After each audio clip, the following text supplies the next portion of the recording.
They love African-American people. They love black people.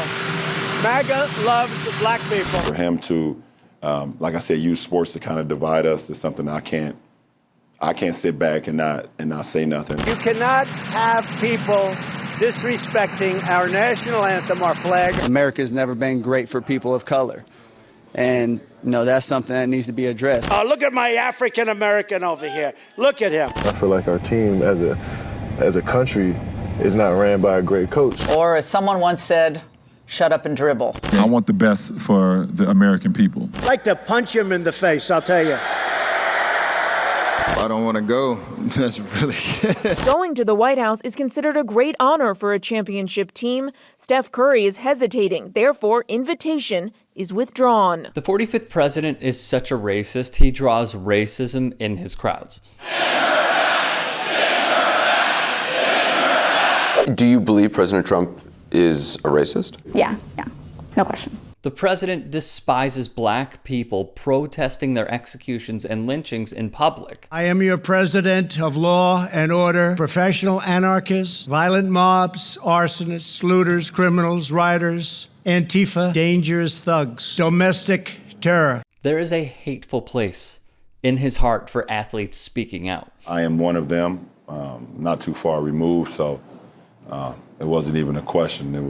It happened organically. When LeBron James was interviewed for the opening of his I Promise school helping disadvantaged kids and their parents in his hometown of Akron, Ohio, Trump called him low IQ, which is an old trope aimed at discriminating against black people. Yet, when Rory McIlroy said we're in the midst of something that's pretty serious, as in COVID, and the fact that he's trying to politicize it and make it a campaign rally, that just is terrible. It's not the way a leader should act. Trump did not berate McIlroy. He did not even attack. He said a lot of them, golfers, are very political, actually. A lot of them like my politics very much, and some don't, I guess. When Colin Kaepernick took a knee to protest systemic racism and police brutality, followed by other players after he was kicked out by Roger Goodell and 30 white owners, Trump called the black players SOBs and demanded they be fired from their jobs. Yet, when white NFL player Chris Long went after the 45th president,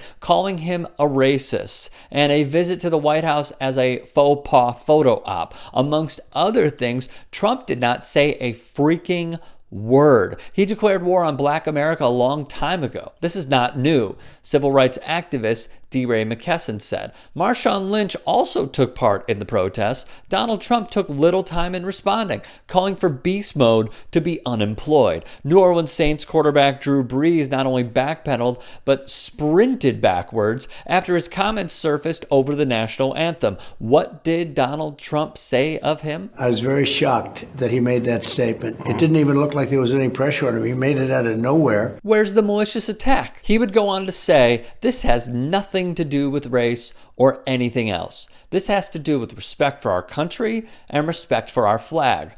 However, if you follow the pattern, it is and always has been about race. From ordering black workers off the floor of his failed casinos, to him wishing death on the exonerated 5, to wishing he was, and I quote, well-educated black, Donald Trump is a bigot. He is a white supremacist. It is not debatable, it is factual. And the attacks? Rinse, wash, repeat.